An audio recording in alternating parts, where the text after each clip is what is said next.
kalau ngomongin masalah akhlak gaul, alhamdulillah kita sudah bersama Ustadz kita, Ustadz Aam. Assalamualaikum ya Ustadz. Waalaikumsalam. Kalau sehat Ustadz ya.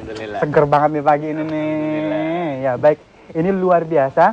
Kita ngomongin masalah meraih bintang temanya ya. Kadang-kadang anak-anak kita ini, kita pengennya anak-anak kita jadi seperti kita, benar nggak Bu? Jadi kadang-kadang kita memaksakan kehendak kita, sementara kita belum tahu itu cocok nggak sih buat anak-anak kita. Nah, kita akan langsung masuk ke dalam pertanyaan Ustadz ya. Ini dia nih. Allah Subhanahu wa Ta'ala menghidupkan manusia dengan takdirnya. Tapi kenapa diharuskan tetap berusaha? Dosakah bila berputus asa atas cita-cita yang tidak tercapai? Padahal itu sudah merupakan kehendak dari Allah Subhanahu wa Ta'ala. Aku agak aneh dari sini. Emang kalau misalnya cita-cita yang tidak tercapai itu karena Allah? Nah, itu mungkin jadi pertanyaan juga nih Ustaz. Ya, silakan Ustaz. Bismillahirrahmanirrahim. Kita sebagai manusia oleh Allah diperintahkan untuk menggantungkan harapan kita, cita-cita kita setinggi mungkin. Lalu kita lewati cita-cita itu dengan ikhtiar. Itu yang di dalam Al-Quran, fatawakal. Bertawakallah kamu kepada Allah. Innallaha yuhibbul mutawakkilin. Allah itu menyukai orang-orang tawakal. Jadi orang yang tawakal itu orang yang selalu menggantungkan cita-citanya setinggi mungkin, lalu dia tapaki cita-cita itu dengan kerja keras setahap demi setahap. Dan kita ini memang kalau kepada anak, kita harus menggantungkan cita-cita terbaik. Sampai Nabi menyuruh ketika memberi nama, itu harus yang menggambarkan kebaikan. Jadi berilah nama anak-anak kita itu dengan cita-cita terbaik kita, gitu.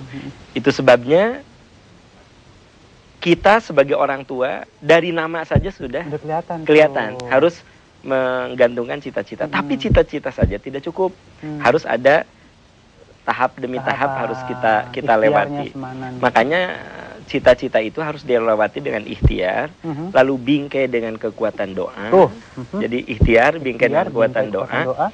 Kalau sukses, kita harus syukur, karena orang sukses itu cenderung suka lupa diri. Pasti. Nah, yang keempat, ketika cita-cita kita tidak berhasil, kita bersabar, karena kita harus yakin bahwa ada suatu kehendak Allah yang lebih baik, yang kadang kita belum tahu hikmah di balik itu. Itu dia. Nah, sekarang nih, kita kasih kesempatan nih kepada bundaku ya untuk bertanya. Kita mulai dari yang sebelah kanan Ali dulu ya. Silakan Neng. Wih, semangat banget nih. Tepuk tangan dulu yuk. Ayo, silakan Ibu. Assalamualaikum Ustaz. Waalaikumsalam. Saya Ibu Lilis. Kalau orang tua berharap lebih dari anaknya, tapi anaknya tidak bisa memenuhinya. Bagaimana Ustadz? Terima kasih. Assalamualaikum warahmatullahi wabarakatuh. Waalaikumsalam warahmatullahi wabarakatuh. Ini sifat global nih ya. Nggak spesifik, global. Kadang-kadang kita memang punya ekspektasi atau pengharapan terhadap anak-anak kita bisa lebih ya. Tapi ternyata yang nggak bisa lebih juga. Nih kita sebagai orang tua harus seperti apa? Pertama, kita harus menyadari manusia itu diciptakan dengan keunikannya. Bagus, benar. Manusia itu diciptakan dengan keunikannya. Jadi anak kita bukanlah diri kita. Ada orang yang begini, misalnya saya dokter. Saya katakan, pokoknya di antara anak ayah harus ada yang jadi dokter. Itu boleh dikatakan gitu, tapi tetap kita harus melihat kemampuan si anak, gitu. Makanya ketika kita menggantungkan harapan, cita-cita ke anak itu, tetap melihat kemampuannya. Kalau anak kita selalu ranking yang bagus, kemudian kelihatan sungguh-sungguh, terus sekolahnya di sekolah terbaik, kita bolehlah mengatakan, nah, ayah senang kalau kamu nanti jadi dokter spesialis ya. Terus anaknya juga, iya ayah aku juga pengen seperti ayah, dokter spesialis kandungan gitu, dengan perempuan aja gitu kan, ayah kerjanya dengan perempuan melulu. Dokter kandungan kan nggak mungkin laki-laki, jadi aku tuh ingin kayak ayah. Nah, ngeklik, nah itu support. Jadi antara cita-cita kita dengan anak tuh ngeklik, kita support. Tapi kalau gini, ayah aku sih nggak mau lah jadi dokter, aku inginnya jadi insinyur. Nah, kita nggak usah memaksakan diri. Ya udah, kita cuma mengarahkan. Atau anak-anak punya cita-cita yang hebat, tapi mohon maaf kemampuannya. Dia itu selalu rankingnya sesuai jumlah murid. Untuk kalimat baru tuh bagus. Iya. Ya, kalau muridnya 30 ya ranking 30. Dia pernah masuk 10 besar, muridnya 10 orang. Udah gitu di sekolah yang nggak ada papan namanya. Nggak jelas gitu. Jadi kan. rankingnya sesuai dengan jumlah muridnya. Ya. Nah jadi kalau udah gitu, kalaupun dia cita, pokoknya aku ingin jadi dokter spesialis yang hebat, ya kita kasih pengertian gitu untuk menurunkan, maksudnya bisi dia putus asa. Takutnya ya terlalu ketinggian. Iya, dia begitu lulus SMA daftar kemanapun nggak ada yang nerima, kan jadi putus asa, makanya diturunkan pelan-pelan gitu. Iya baik, luar biasa. Dan alhamdulillah saat ini sudah ada email yang masuk, kali baca dulu Ustaz ya. Assalamualaikum Ustaz. Akhlak? Iya baik. Ini Masya Allah nih ya, banyak pelajaran yang kita dapat hari ini. Amin ya. Saya seringkali berpikir Islam itu banyak sekali aturannya. Saya jadi takut saat akan melakukan sesuatu. Takut kebentur dosa.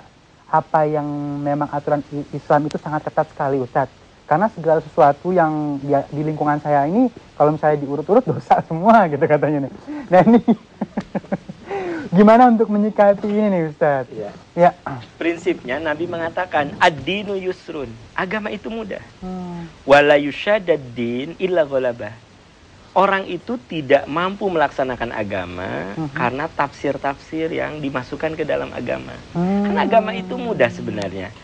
Kamu wajib sholat sambil berdiri. Nggak mampu ya duduk. Nggak mampu ya berbaring. Nggak mampu dengan isyarat. Isyarat pun udah nggak mampu, disolatkan saja. Beres sudah itu. Dan dikafani setelah dikuburkan.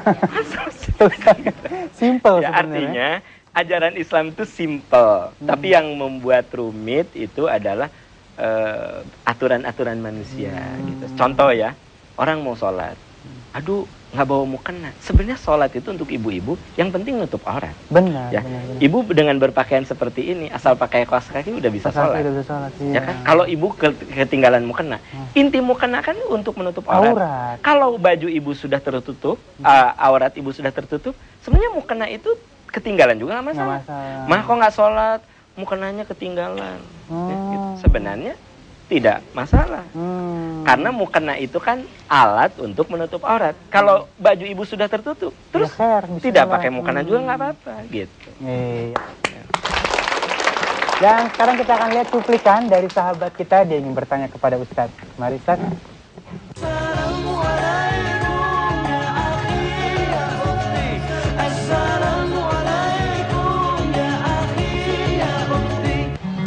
Assalamualaikum Ustadz, nama saya Gadis. Bagaimana sih cara menjadi orang yang sukses dan mencapai cita-cita meskipun di diri saya masih banyak kekurangan? Terima kasih Ustadz. Wassalamualaikum. Ya baik, orang yang tahu dirinya punya kekurangan itu adalah orang yang lebih kalau aku bilang ya. Kadang-kadang memang kita ini nggak pernah introspeksi diri, taunya lebih aja, padahal kita nggak ngerti kekurangan kita. Nah ini bagus nih pertanyaan, silakan Ustadz. Untuk sukses itu, pertama kerangka pikir. Kerangka pikir. Harus positive thinking. Makanya tugas kita pada anak-anak itu menanamkan positif. Karena dari positive thinking, kerangka pikir yang positif itu akan lahir energi, kata anak sekarang, aura positif. Asik. Ya kan? Iya, nah, jadi yang pertama kerangka pikir. Kemudian yang kedua, selalu meyakini bahwa diri saya perlu penyempurnaan. Makanya suka bilang sama anak-anak muda, tidak perlu cari istri yang sempurna.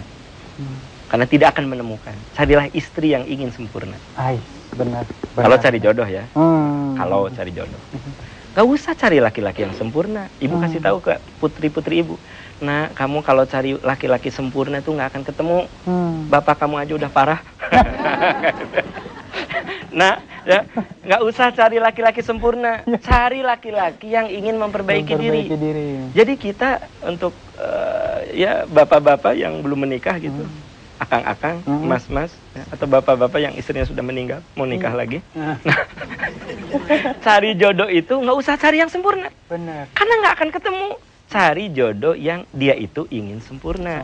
Ingin memperbaiki diri. Tadi yang bertanya itu, saya selalu merasa punya kekurangan. Bagus. Yang penting setelah merasa kekurangan, apa yang harus aku perbaiki? Karena orang-orang sukses itu orang yang selalu melakukan continuous improvement, perbaikan yang terus-menerus. Wah, itu continuous improvement ya. Masya Allah. Dan sekarang alhamdulillah sudah ada telepon lagi yang masuk. Coba kita sapa dulu ya. Halo. Assalamualaikum Ustaz. Waalaikumsalam. Wah, semangat nih. Saya Ibu Rita di Semarang. Di Semarang. Ayo, Bu Gini Ustaz, saat ini kan banyak sekali ya ajang-ajang pencarian bakat. Tapi kan tidak semua orang itu bisa lolos karena seleksinya ketat. Saya lihat di TV itu ada yang sampai nangis-nangis karena tidak lolos audisi. Lalu mohon-mohon supaya diloloskan audisi. Saya heran ya Ustaz, kok anak-anak sekarang ini banyak sekali yang ingin jadi artis instan, tapi tidak dibekali dengan mental yang kuat. Jadi malah terjerumus ke hal-hal yang negatif. Menurut Ustaz, sikap apa yang harus dimiliki para remaja ini supaya mereka tuh punya mental yang kuat? Karena kalau saya lihat anak-anak remaja sekarang ini tidak dibekali ilmu agama yang kuat. Lalu Ustaz, bagaimana menyikapi anak-anak sekarang yang berambisi jadi orang terkenal? Itu saja Ustaz. Matur nuwun. Wassalamualaikum warahmatullahi wabarakatuh. Waalaikumsalam warahmatullahi wabarakatuh. Ya memang sebenarnya sih hal apapun, bukan hanya artisan gitu ya. Kalau misalnya emang dia nggak bisa punya keimanan yang kuat, masih akan terjerumus ya. Dan ngomongin masalah instan nih, emang kadang-kadang sekarang ini instan semua nih Ustaz. Penyakit masyarakat modern negatifnya. Modern tuh bisa positif, bisa negatif. Masyarakat metropolis itu. Ada sisi positif, sisi negatif. Makin modern, manusia itu makin instan. Benar. Bikin bubur instan. Bikin mie instan. Bahkan iya, ibu-ibu sekarang ini bayi juga ada yang instan. Januari nikah, Maret lahir. Itu mah MBS. Januari apa kebobolan ya? Ya instan kan. Maksud saya, ciri masyarakat modern negatifnya ya. Saya tidak mengatakan modern itu negatif, tapi pasti selalu ada negatifnya. Itu instan. Makanya tidak heran kalau di sejumlah TV, radio mencari bakat-bakat yang ingin jadi artis, jadi penyanyi itu sampai antrinya ribuan dan bahkan dia mengorbankan apapun. Nah, pertanyaannya adalah gimana sih supaya anak-anak kita tidak berpikir instan? Itu walau bagaimanapun dari kecil harus diajarkan proses. Jadi memang sekarang ini kita kadang-kadang lupa mengajarkan kepada anak-anak kita untuk bahwa segala sesuatu itu harus melewati proses. Nah caranya kita bisa bercerita. Misalnya gini, kamu tahu nggak yang punya perusahaan ini yang begitu terkenal? Setelah mamah baca ya riwayatnya, dulu itu dia pernah jualan di pinggir jalan, jualan. Nah, ternyata ya untuk sukses itu memang butuh proses. Kamu kalau sekarang kamu lihat orang yang hebat ya di suatu stasiun televisi, sebenarnya dia itu tidak langsung begitu berproses. Nah, jadi tugas kita memang mengajarkan proses itu sendiri gitu. Kita juga nggak terlalu bisa, selalu saya berpihak ke anak remaja sebenarnya. Karena kasihan remaja itu selalu jadi tertuduh. Selalu, padahal anak-anak kita ingin instan, itu juga mohon maaf, faktor media TV, media radio ya, itu juga berperan. Membuat masyarakat itu ingin instan gitu. Tapi kemudian anak-anak kita, anak remaja kita tertuduh. Iya sih anak sekarang mah pengennya instan. Ya tapi kan ada pengkondisian gitu. Nah jadi kalau misalnya ada anak yang ingin instan seperti itu ya kita boleh ya hargai, tapi kita jelaskan gitu kepada mereka bahwa bisa kamu berhasil, bisa juga tidak. Tugas kamu adalah melewati itu dengan kerja keras, dengan doa dan kesungguh-sungguhan. Iya.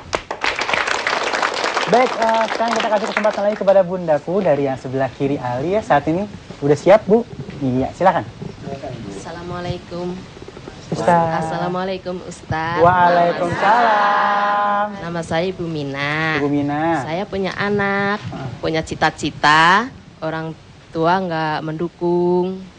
Itu apa boleh jalan sendiri atau harus nurut kepada orang tua? Mohon penjelasannya Pak Ustadz. Wassalamualaikum warahmatullahi wabarakatuh. Waalaikumsalam warahmatullahi wabarakatuh. Ya jenis cita-citanya kita nggak tahu apa, tapi yang jelas ada cita-cita yang tidak klik gitu ya. Tapi memang kadang dalam hidup ini anak cita-citanya A, orang tua cita-citanya B, kan gitu. Anak ngotot dengan cita-citanya. Begini, sebenarnya titik tolaknya manusia itu saya tadi katakan unik. Tugas kita adalah selalu mengajak bermusyawarah. Musyawarah, mari kita lihat. Ketika Nabi Ibrahim diperintahkan oleh Allah untuk menyembelih putranya. Siapa bu putranya? Ismail. Nabi Ibrahim diperintah oleh Allah menyembelih Ismail. Jelas itu perintah Allah. Wahyu. Pasti benar nggak bu? Pasti benar. Pasti benar, karena wahyu. Tapi Nabi Ibrahim mengatakan, ya profil manami anni azbahuka. Wahai anakku, tadi malam ayah menerima wahyu bahwa ayah harus menyembelihmu. Fandur madataro, bagaimana pendapatmu? Nabi Ibrahim tidak gini, Ismail sini berbaring. Mah, sini pisau nih, perintah Allah. Langsung sembelih, gitu enggak? Nah, ini gambaran bahwa ada saat cita-cita kita berbeda dengan cita-cita anak kita. Tugas kita adalah bermusyawarah. Kalau ternyata pemikiran anak kita itu cukup kuat, cukup beralasan, itulah tugas kita mengatakan, ya kalau kamu bercita-cita seperti itu, mamah doakan. Mudah-mudahan kamu berkah. Jangan sekali-kali kamu nggak nurut sama orang tua. Cita-cita seperti itu, lihat, nggak akan berhasil. Makanya Allah sangat tidak suka kepada orang tua yang suka melaknat anaknya. Tuh ya, hati-hati dengan lisannya Bu ya. Dan baik, alhamdulillah saat ini sudah sampai di penghujung acara pada kesempatan kali ini Ustadz, aku pengen ngikatin kalimat yang terakhir. Kadang-kadang memang anak-anak punya cita-cita yang tinggi, tapi mentok bukan hanya ada yang bukan karena uang juga nih, tapi karena ada kurangnya support dari orang tua, sehingga seperti kalimat tadi melaknat anak-anak, kamu nggak bakalan mampu deh. Aduh, itu mah nggak nyampe sama otak kamu. Nah ini karena ucapan orang tua itu bagaikan doa yang mungkin bisa nih Ustadz kasih jangan nih buat pemirsa di rumah. Sebenarnya ucapan orang tua itu bukan bagaikan doa. Ucapan orang tua itu doa. Udah pasti doa. Sudah bukan bagaikan doa. Ucapan orang tua itu doa. Makanya kalau kita tidak sepaham dengan anak, selalu akhiri dengan kata-kata, gini nak, mama ngasih pemikiran seperti itu untuk kebaikan kamu. Tapi kalau menurut kamu itu yang terbaik, mama doakan. Semoga itulah pilihan terbaik kamu. Bu. Jadi jangan, kamu ngotot begitu, lihat. Sampai mati kamu tidak akan berhasil. Aduh. Itu tuh kan ada yang begitu. Ada. Terlaknat, terkutuk. Wow. Aduh, jadi tugas kita adalah selalu mengatakan, mamah doakan, mamah yakinlah Allah akan memberikan yang terbaik untuk kamu. Jadi tugas kita sebagai orang tua selalu menghantar anak-anak kita dengan kalimat-kalimat terindah yang mengiringi langkah mereka sehingga mereka itu hidupnya penuh kesuksesan dan keberkahan. Masya Allah. Terima kasih kan. Terima kasih Bunda semua dan pemirsa di rumah. Ali yakin saat ini pemirsa di rumah punya pertanyaan-pertanyaan. Boleh kirimkan pertanyaan Anda lewat teks atau email yang tertera di layar kaca Anda saat ini. Insya Allah nanti Ustadz langsung yang akan menjawabnya. Dan buat pemirsa di rumah yang ingin nonton langsung acara Assalamualaikum Ustadz di RCTI, tinggal daftar saja di nonton@rcti.tv. Nanti kita undang kemari. Kritik dan saran Anda kirimkan saja via SMS, tinggal ketik Ustadz spasi nama Anda, tanda pagar, umur Anda, tanda pagar, komentar-komentar Anda kirimkan ke 9388. Selamat beraktivitas, saya Ali Zainal undur diri, insya Allah. Saya ketemu lagi di Assalamualaikum Ustadz.